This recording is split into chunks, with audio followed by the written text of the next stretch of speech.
नमस्कार स्टूडेंट्स, बच्चे कैसे हो आप लोग। पहला मेरा वीडियो है और एक प्रयास है। जैसे कि पहले वीडियो में भी बात किया था, मंथन को लेकर चर्चा करेंगे, विचार करेंगे, मंत्रणा करेंगे और आप लोगों के लिए करेंगे। जैसे मेरी जो वाइफ है रीचा, तो उसने मुझे बोला कि करियर वाला जो एस्पेक्ट है वो थोड़ा आपको यानी मुझे टच करना है। मैं पूरी कोशिश करूँगा कि आपके साथ न्याय हो। जहाँ पे मैं अटकूँगा दूसरे किसी की सहायता अपने लेंगे, लेकिन किसी भी कीमत पर ऐसा नहीं होगा कि मेरी वजह से आप मिसगाइड हो या मेरी वजह से आपको ऐसा लगे कि नहीं मनीष भैया ने या मनीष सर ने गलत गाइड कर दिया। ऐसा नहीं होगा। करियर में जैसे निश्चित रूप से मैंने भी उतार चढ़ाव खुद के करियर में भी देखे हैं। एक आईएएस में सिलेक्शन होने के बाद काफ़ी लोगों से मिलना रहता है, तो उसमें भी इतने एक्सपीरियंस ऐड ऑन हो जाते हैं लाइफ में कि ऐसा लगने लगता है कि कुछ ना कुछ हमें इस बारे में बोलना चाहिए। जैसे मेरी अगर बात करता हूँ तो पहले मैं मेडिकल में गया, फिर मैं टैक्सेशन इंडियन रेवेन्यू सर्विस में गया, देन दोबारा एग्ज़ाम दिया तो आईएएस में आया। फिर मैंने इंटरेस्ट था मेरा थोड़ा मेंटल हेल्थ में, तो डिप्लोमा इन मेंटल हेल्थ किया। एंड अभी जैसे मैंने पहले वीडियो में बताया था कि सर्टिफाइड करियर काउंसलर के तौर पर यूनिवर्सिटी ऑफ कैलिफोर्निया से मैं एक कोर्स कर रहा हूं जो कि ऑलमोस्ट कंप्लीट हो चुका है। बाकी पिछले 4 या 5 साल में काफ़ी लोगों से मैं मिला जो किसी न किसी प्रकार से एजुकेशन से रिलेटेड है, बच्चों के करियर से रिलेटेड है, जो नई एजुकेशन पॉलिसी भारत सरकार ने जारी की है उससे रिलेटेड है, गुजरात सरकार का जो शिक्षण मंत्रालय है उससे रिलेटेड है, या भारत सरकार का जो शिक्षण मंत्रालय है उससे रिलेटेड है, जो स्कूल्स के बोर्ड हैं सीबीएसई हो या स्टेट बोर्ड आईसीएसई या आईबी, नेशनल लेवल पे इंटरनेशनल लेवल पर जो कॉलेज वगैरह में, कुल मिला के पिछले 10-12 साल से डायरेक्टली इनडायरेक्टली इस प्रकार का टचिंग रहा है। So I am starting my first lecture, first video and feel absolutely free to share any feedback। जहाँ पे आपको लगे कि हम जो मेन उद्देश्य है, मेन जो पर्पज़ है उससे डाइवर्ट हो रहे हैं। ज़्यादा मैं हिंदी में बोलूँगा, बीच बीच में इंग्लिश में भी बोल देंगे, उसमें कोई इशू नहीं है। आपको कहीं किसी भी प्रकार का भाषा को लेकर या किसी भी चीज़ को लेकर दिक्कत हो तो आप निसंकोच मुझे कमेंट बॉक्स में, अथवा तो व्हाट्सएप नंबर भी यहाँ पे डिक्लेयर करेंगे तो उस पर आप व्हाट्सएप भी कर सकते हैं। सो करियर क्लैरिटी ऐसा करने का मैंने या रीचा ने सोचा क्यों? इसमें मेन 4 चीज़ें रहती है: what, why, where and how. What means कि क्या क्या करियर के ऑप्शंस अवेलेबल है, नॉट ओनली इन इंडिया बल्कि out of India also. Why, सबसे इम्पोर्टेंट क्वेश्चन है व्हाई। जैसे मेरे जनरली ऐसा होता है ना कि किसी परिवार में एक अगर कोई भी इंसान किसी अच्छी पोजीशन पे आ जाता है तो फिर सब उसको पूछते हैं कि अच्छा मनीष ये बताओ इसको क्या करवाएं, अच्छा मनीष इसने 10th पास कर लिया तो बताओ कौन सा सब्जेक्ट दिलाएं, इसका ग्रेजुएशन तो हो गया लेकिन आगे ये पीजी करने के बारे में सोच रहे हैं तो एमबीए करवाएं या कुछ और करवाएं, इसको बिजनेस में जाना चाहिए या कोई नौकरी करनी चाहिए। तो कुल मिला के मुझे भी कन्फ्यूज़न होता था कि यार मैं क्या बताऊं इनको। मतलब मुझे एक थोड़ा लीनियर टाइप का, तब 3 या 4 साल पहले की मैं बात कर रहा हूं, कि मैं मेडिकल का बता सकता हूं, मैं आईएएस के बारे में बता सकता हूं, मैं शायद मेडिकल से रिलेटेड या थोड़ा बहुत बाकी फील्ड का बता सकता हूं, या ज़्यादा से ज़्यादा मैं आपको पर्टिकुलर फील्ड के इंसान से कनेक्ट करवा सकता हूँ। लेकिन मुझे ये नहीं पता कि महेश को क्या करना चाहिए या सुरेश को क्या करना चाहिए या अंकिता को क्या करना चाहिए या सुनीता को क्या करना चाहिए, कारण कि मेरा ओरिएंटेशन नहीं था तब। So the question is why. इसमें अपने ये बात करेंगे कि पर्टिकुलर स्टूडेंट को कोई पर्टिकुलर फील्ड क्यों चूज करना चाहिए, क्यों। व्हाट मीन्स क्या क्या अवेलेबल है, व्हाई मीन्स कि आपको कौन सा चूज करना चाहिए और क्यों करना चाहिए। थर्ड आता है वेयर, कहाँ पे, इंडिया में, अपने स्टेट में या out of India, location. And last is how, कैसे। आपका ये डिसाइड हो गया कि ये फील्ड अवेलेबल है, आपका ये भी डिसाइड हो गया कि मीन्स कि फॉर एग्जांपल आर्किटेक्चर करना है, आपका ये डिसाइड हो गया कि आर्किटेक्चर यूएसए से करना है, लेकिन कैसे, तो उसका जो एग्ज़ाम का प्रोसेस है, जो वीज़ा का प्रोसेस है, फॉर एग्जांपल अगर आउट ऑफ कंट्री की बात करते हैं तो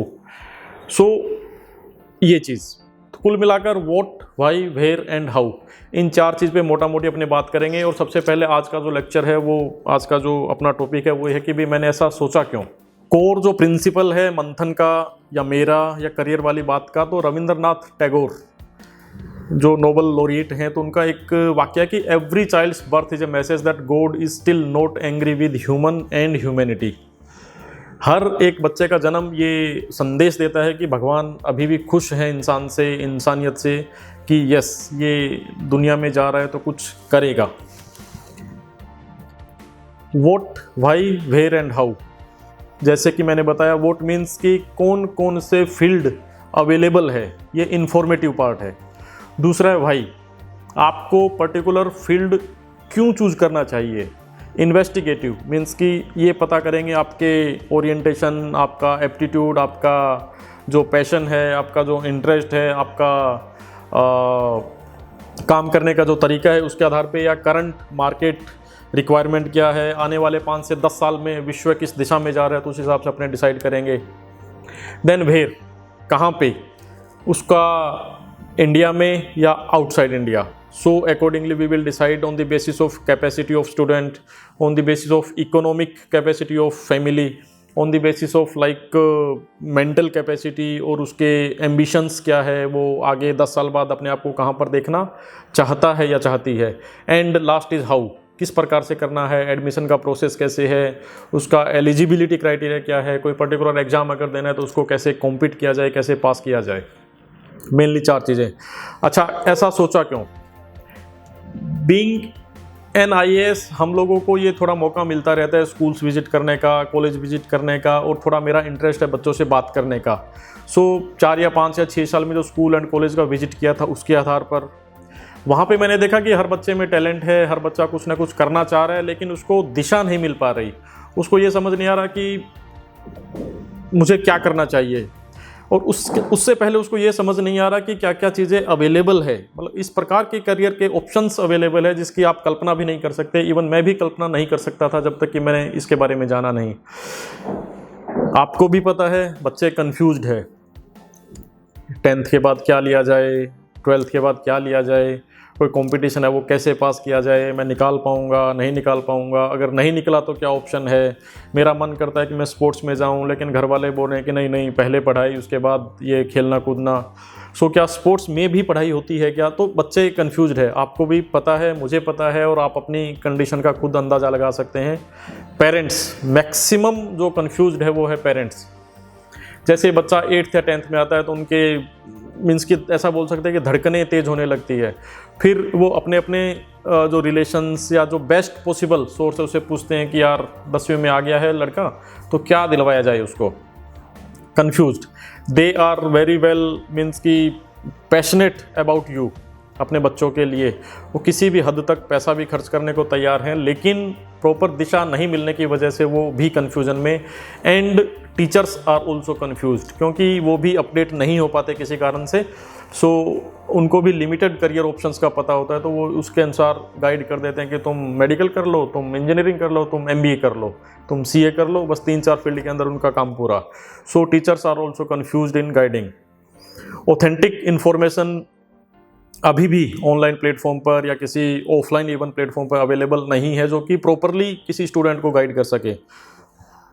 देन जैसे मैंने बताया कि मुझे अच्छा लगता है बच्चों के साथ समय बिताना, उसे मुझे भी सीखने को मिलता है नई जनरेशन क्या सोच रही है और किस प्रकार से सोच रही है। एंड ये जो करियर वाला चुनाव है, ये जो सब्जेक्ट वाला चुनाव है, ये एक बहुत बड़ा मेजर लाइफ डिसीजन है। सो मैंने ये सोचा कि क्यों ना इस पर थोड़ा काम किया जाए। एंड लास्ट में कि my relative forced me to do so. हर रिश्तेदार फ़ोन करके पूछता है मनीष तुम बताओ उसको क्या करवाया जाए, and I was like literally blank. So I thought कि भी जो मेरे रिश्तेदारों को या हमारे परिवार के बच्चों को जो समस्याएं आ रही है तो वो देश के सभी बच्चों को आ रही होगी। सो क्यों ना एक ऐसी कोशिश की जाए जिससे कि थोड़ा उनको क्लैरिटी मिले, इसीलिए मैंने ये करने का सोचा। And last but not the list, the instruction from my wife doctor Richa कि you have to handle the career वाला एस्पेक्ट इन मंथन चैनल। ये थोड़े डेटा है, आप देखिए कि India have more than 40 crore graduates and PG वो are doing work of 5th pass level. आप ग्रेजुएशन कर लेते हैं, आप पीजी कर लेते हैं, लेकिन फाइनली जब आप काम कर रहे होते हैं तो ऐसा काम जो कि 5वीं पास इंसान भी कर सकता है। मीन्स कि डिग्री का और काम का कोई संबंध नहीं बैठ रहा, और उसका कारण ये है कि आपने ऐसी डिग्री कर ली और ऐसा काम चुन लिया जिनका आपस में कोई रिलेशन नहीं है, क्योंकि आपने डिग्री ऐसी कर ली जिसमें आपका इंटरेस्ट नहीं है, जिसमें आपका पैशन नहीं है। सो आप काम कुछ और कर रहे हैं, डिग्री कुछ और। More than 80% population are unhappy with their current professional profile, ये फैक्ट है।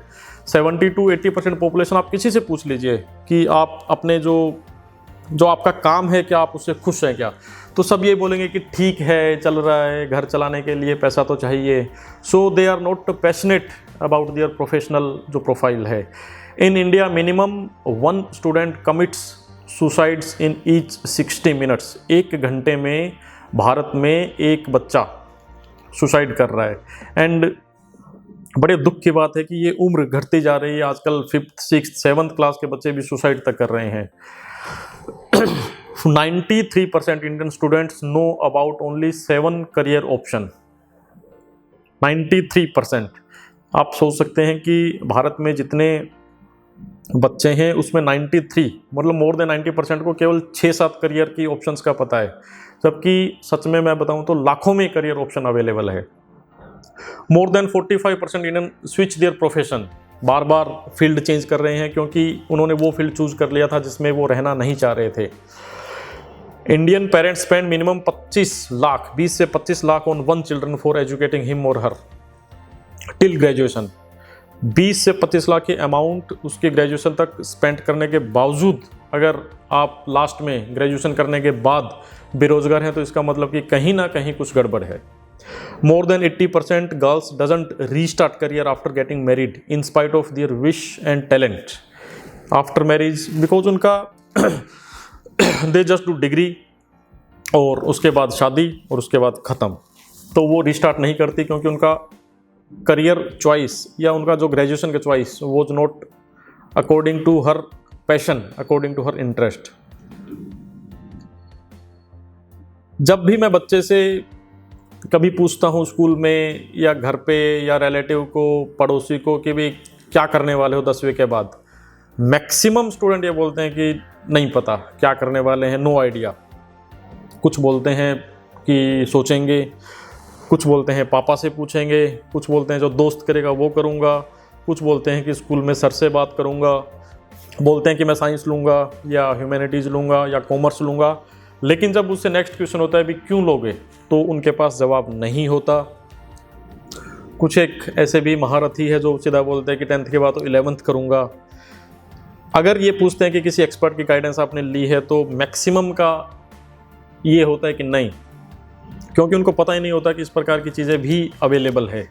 So this is the situation and undoubtedly pathetic. ये एक स्टूडेंट के बारे में बताया गया है कि जो इस पृथ्वी का सबसे स्ट्रेस्ड प्राणी बोल सकते हैं उसको, कारण पेरेंट्स का और सोसाइटी का एक्सपेक्टेशन हाई रहता है, peer pressure and fear of missing out.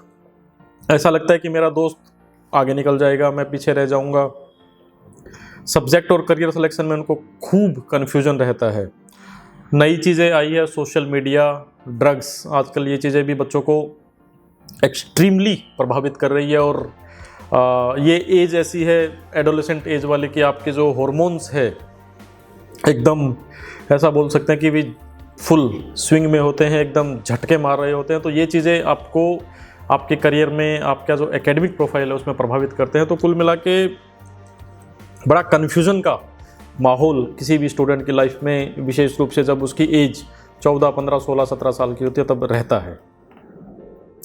ये ऐसे क्वेश्चन है जिनका जवाब अभी तक बच्चा भी ढूंढ रहा है कि what should be criteria of subject selection, what should one opt as a career, to whom student should listen. अच्छा, खुद की सुने, परिवार की सुने, माँ बाप की सुने, कि टीचर की सुने, कि दोस्त की सुने, कि सोसाइटी की सुने, किसकी सुने? अगर खुद की सुने तो कैसे कन्विंस करें कि जो मैं बोल रहा हूँ वो सही बोल रहा हूँ, जो मैं सोच रहा हूँ वो सही सोच रहा हूँ। बच्चे का किस में इंटरेस्ट है इसका कैसे पता लगे। जैसे जनरली ऐसा होता है ना कि कोई बच्चा किसी से पूछता है कि मुझे क्या करना चाहिए, तो सब ये बोलते हैं कि भाई जिसमें तुम्हारा इंटरेस्ट है वो ही करो। बात फिर अटक गई, उसको ये पता नहीं चलता कि मेरा इंटरेस्ट है किस में। How to know the field in which student is good naturally, जो प्रकृति ने उसको बनाया है किसी पर्टिकुलर फील्ड के लिए, उसके बारे में कैसे जाना जाए। What do with age related attraction, जैसे मैंने हॉर्मोन्स की बात किया, तो उसको ये जो चीज़ है उसको, ये जो एनर्जी है, ये जो समय है, ये जो एक सिचुएशन है, उसको कैसे चैनलाइज किया जाए ताकि ये आपकी एक सीढ़ी बने, न कि आपका रोड़ा, न कि आपका रास्ते का पत्थर ना बन के ये पत्थर आपकी सीढ़ी बने आपकी मंजिल को प्राप्त करने में। Again social media, maximum you can see कि बच्चों के हाथ में मोबाइल्स रहते ही रहते हैं, तो उसका उपयोग कैसे किया जाए ना कि दुरुपयोग। Am I getting attracted towards smoke drugs, छोटी छोटी क्लासों में स्कूल्स में ये चीज़ें आजकल देखने को मिलती है। सो ये must be aware, you must be aware about this also. Core जो अफेक्टेड एरिया, वही करियर कैसे सेलेक्ट करें, सब्जेक्ट कैसे सेलेक्ट करें, पेरेंट्स, सोसाइटी या खुद की उम्मीदों पे कैसे खरे उतरें, जो एज रिलेटेड जो चीज़ें हैं उस पर कैसे काम किया जाए। तो उसकी वजह से क्लैरिटी नहीं होती, पर्सनल इंटरेस्ट के बारे में पता नहीं लगता, पर्सनल नेचर के बारे में पता नहीं लगता। Hence you are confused between interest and pressure. एक तरफ आपका दिल कुछ बोलता है, एक तरफ आपका दिमाग कुछ बोलता है, आप कुछ सोचते हैं, आपके पेरेंट्स कुछ सोचते हैं, आप कुछ करना चाहते हैं और आपके पेरेंट्स डर की वजह से आपसे कुछ दूसरा ही करवाना चाहते हैं। तो ये बड़ी दिक्कत वाला एरिया रहता है। अच्छा, आप ये सोचना कि किसी भी बच्चे से आप पूछते हो कि मोबाइल खरीद रहे हो, खरीद रहा हूँ, उसमें क्या क्या स्पेसिफिकेशन है, तो वो एकदम ऐसा पॉइंट वाइज पॉइंट बताएगा। इसका रैम इतना है, इसका मेमोरी इतना है, इसका जो फ्रंट कैमरा इतने इसका एमपी का है और इसका बैक कैमरा इतने एमपी का है, इसका स्क्रीन साइज ये है, फला फला फला। लेकिन सेम बच्चे को अगर आप पूछते हो कि भाई आप किस फील्ड में जा रहे हो, किस करियर में जा रहे हो, तो उसको नहीं पता होता। कहने का मतलब है कि जो चीज़ आपकी पूरी ज़िंदगी डिसाइड कर रही है उसके बारे में आपको कोई नॉलेज नहीं है, और एक छोटी सी चीज़ मोबाइल फ़ोन जो कि 6 महीने बाद शायद बदला भी जा सकता है, उसके बारे में आप एकदम इन डिटेल में जाके रिसर्च करके 3 दुकान पर घूमकर, फिर ऑनलाइन देखकर, फिर उसका रेट कंपैरिजन करके और उसके बाद खरीदते हैं। सो सोचिए कि कितना इंपॉर्टेंट लाइफ डिसीजन आप ऐसे ही रैंडमली ले रहे हैं, और एक ऐसा डिसीजन जो 2, 4, 6, 8 महीने बाद बदला जा सकता है, वो आप इतना रिसर्च के साथ ले रहे हैं। Is it right? You have to decide.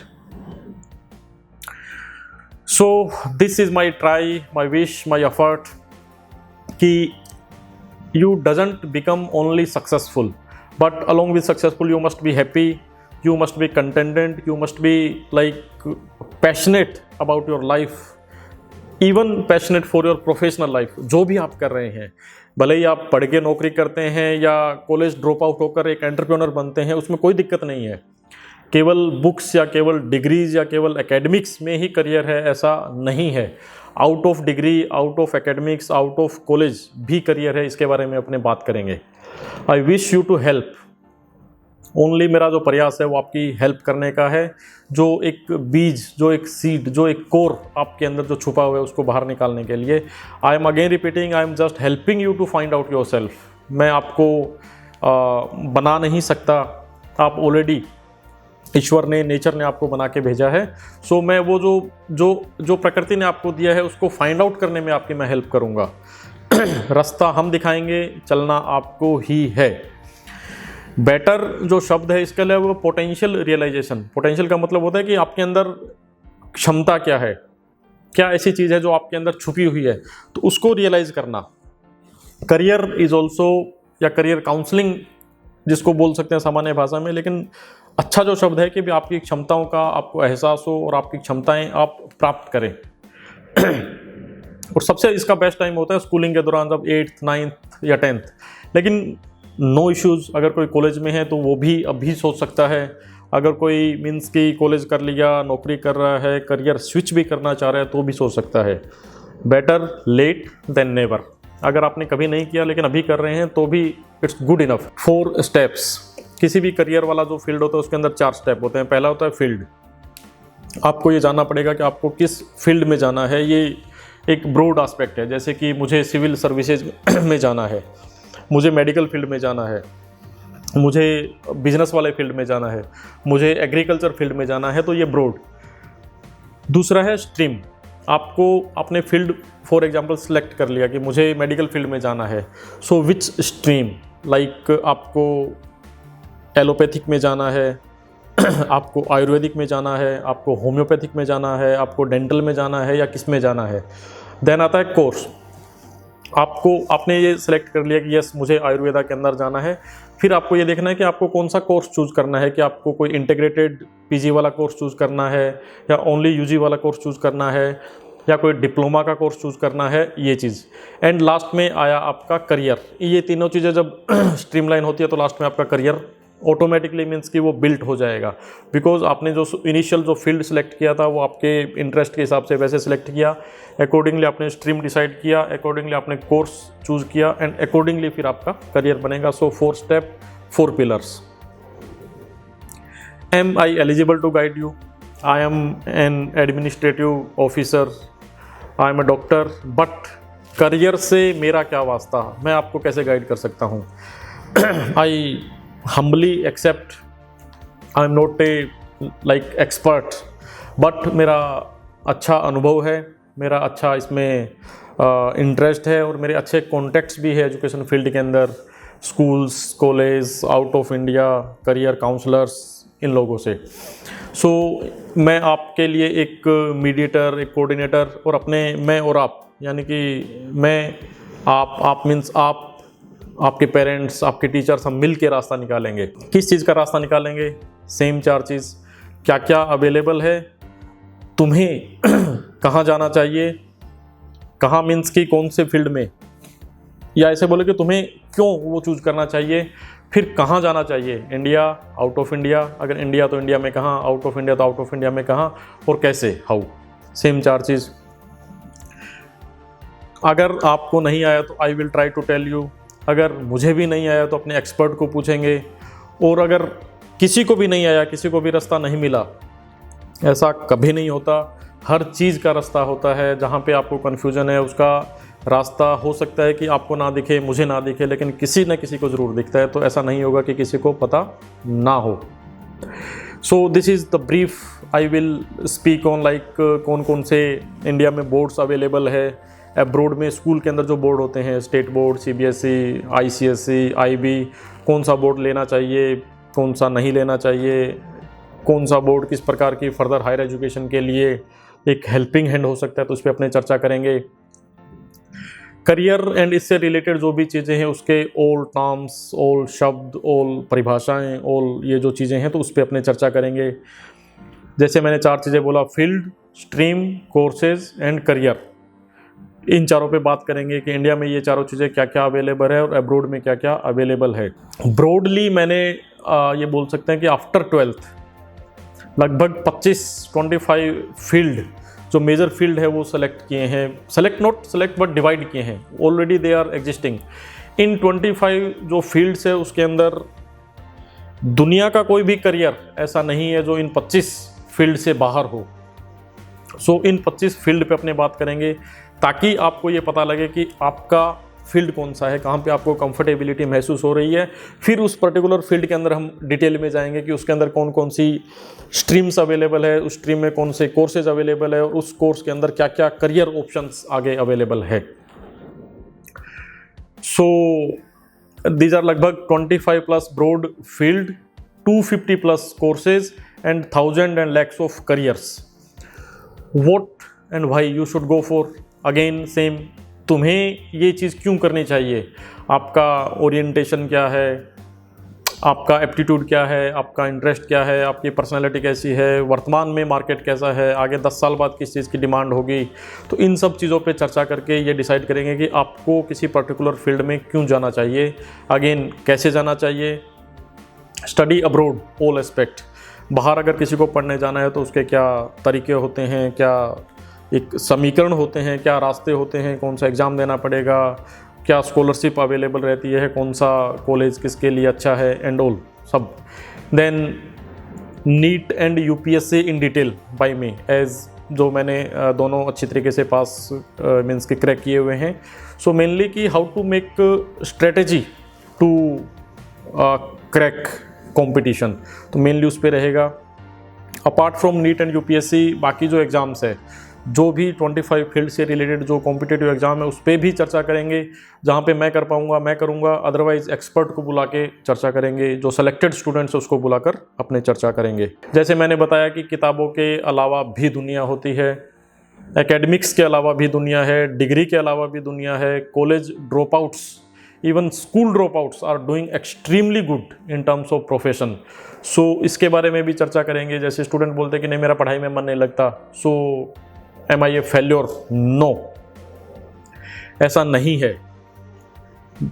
अलग अलग इंसान का अलग अलग टेम्परामेंट, अलग अलग स्टाइल, अलग अलग एरिया, अलग अलग जोन रहता है। तो हो सकता है कि आपका बुक्स वाला जोन नहीं हो, आपका एकेडमिक्स डिग्री वाला जोन नहीं हो, आपका एंटरप्रेन्योरशिप वाला, क्रिएटिविटी वाला जोन हो, तो हम उस पर बात करेंगे। देन पढ़ाई के दौरान कुछ एक और चीज़ें प्रभावित करती है किसी भी स्टूडेंट को। जैसे मुझे पढ़ा हुआ याद नहीं रहता, जब पढ़ने के लिए बैठते हैं तो कंसंट्रेशन नहीं बनती, जब एग्ज़ाम आता है तो सब भूल जाते हैं, डर लगता है कि कुछ भी याद नहीं है, कोई तैयारी नहीं है। पेरेंट्स का, टीचर्स का एक इनविजिबल टाइप का एक प्रेशर रहता है। Counselling and same adolescent things जो आपकी एकेडमिक जो प्रोफाइल है उसको जो प्रभावित करती है। And I will speak on the topics, on subjects जो आप मुझे सजेस्ट करेंगे, उस पर भी अपने बात करेंगे। बिट अबाउट मी पहले बात कर चुके हैं, बैकग्राउंड वगैरह एंड उसके कभी डिटेल में फिर बात करेंगे। एकेडमिक्स की बात करते हैं तो मैंने मेडिकल किया है, MBBS, then I came into civil services, Indian revenue service. After this I again appeared in UPSC and came into IAS. Then I did diploma in mental health from Nimhans, Bangalore, and I am also a certified career counselor from University of California, which is going on. So it will be also completed in one month or so. And I keep learning from anyone, so I am a continuous learner. मंथन, जैसे पहले video में बताया गया है कि मंथन का जो फुल फॉर्म है वो हमने इस प्रकार से डिसाइड किया है कि me and Naklu talking for help and awareness with some नोंग झोंक। Me doesn't means me means expert, जो उस फील्ड का एक्सपर्ट है। नकलू मीन्स कि एक स्टूडेंट को बोल सकते हैं या किसी को बोल सकते हैं जो, जैसे अपने पहले भी बात किया था कि जो दूसरों की नकल करके चीज़ें अपने जीवन की डिसाइड करता है, तो उसके साथ बात करना है कि आपको ऐसे नहीं करना। आपको अपने अनुसार, अपने इंटरेस्ट के अनुसार, अपने जो आपका इनसाइड जो टैलेंट है, आपकी जो अंदर की आवाज़ है, उसके अनुसार चीज़ें डिसाइड करनी है। सो फ्रॉम नकलू टू अकलू बनाने की, या जो नकलू से अकलू बनने का एक जो प्रोसेस है उसमें हेल्प करना, उसको अवेयर करना। एंड नोक झोंक का मतलब यह है कि भी एकदम ओपन, खुले माहौल में विद टू वे डिस्कशन, ताकि वो अपनी बात कहे और एक्सपर्ट अपनी बात कहे, उसको समझाए, एंड जो सही हो वो माना जाए। ज़रूरी नहीं है कि हर बार एक्सपर्ट सही हो, कई बार सामने वाला जो स्टूडेंट है वो भी सही होता है, तो उसकी भी बात रखी जाएगी। सो ये एक लाइटर नोड में नकलू का नाम दिया गया है। मंथन, समुद्र मंथन सुना होगा, देखा होगा, रामायण या महाभारत के अंदर एक आता भी है। सो उसमें जो मेन बात है कि खुद को पकड़ो, खुद को जानो, खुद को पहचानो, एंड खुद को पकड़ के खुद को फिर रगड़ो। फिर जैसे जैसे जैसे ऐसे होता है ना कि भाई आप तराशो खुद को, तब जाके हीरा बनता है, तब जाके अमृत निकलता है। सो अमृत का यहाँ पे मैंने उपयोग इसलिए किया है कि अमृत का मतलब है कि जो रियल नेक्टर है, रियल जो जूस है आपका, वो तभी बाहर आएगा, एंड इसीलिए हमने मंथन इसका नाम दिया है। ये अदर प्लेटफॉर्म्स है जो गुंजन के नाम से मेरा पर्सनल इन द सेंस कि मेरा खुद का यूट्यूब चैनल है, उसमें मैं केवल एज ए गवर्नमेंट ऑफिसर जो मेरा काम रहता है उसके बारे में बात करता हूँ। And this is my WhatsApp number 9529522525 so you can WhatsApp me anything. ये जो भी रेलेवेंट चीज़ होगी उसको साथ में लिया जाएगा। आई एम ऑल्सो अवेलेबल और इंस्टा, ट्विटर, फेसबुक वगैरह पे सेम नाम बाय डॉक्टर मनीष बंसल के नाम से आप सेलेक्ट कर सकते हैं। दिस इज़ द लाइक जो मेरी प्लानिंग है नेक्स्ट वीडियो की, कि स्ट्रीम्स कौन कौन से अवेलेबल होते हैं 10th के बाद, एंड उनका आगे की स्टडीज़ में क्या इंपॉर्टेंस है। जैसे आपने बात किया था कि 12th के बाद there are around 25 fields, 10th के बाद मोटा मोटी देर आर 3 स्ट्रीम्स, आप जानते हैं, साइंस, ह्यूमैनिटीज़ एंड कॉमर्स। सो ये 3 स्ट्रीम में से कौन सा स्ट्रीम सेलेक्ट किया जाए ताकि आपको उन 25 फील्ड में से कौन से फील्ड में जाना है वो आपस में कोरिलेट करे।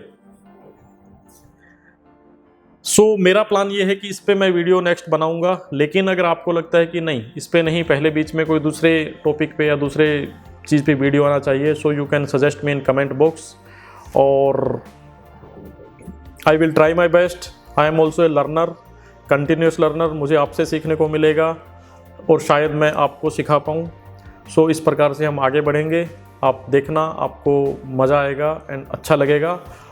All the best, keep learning, keep doing and ईश्वर सबका भला करे।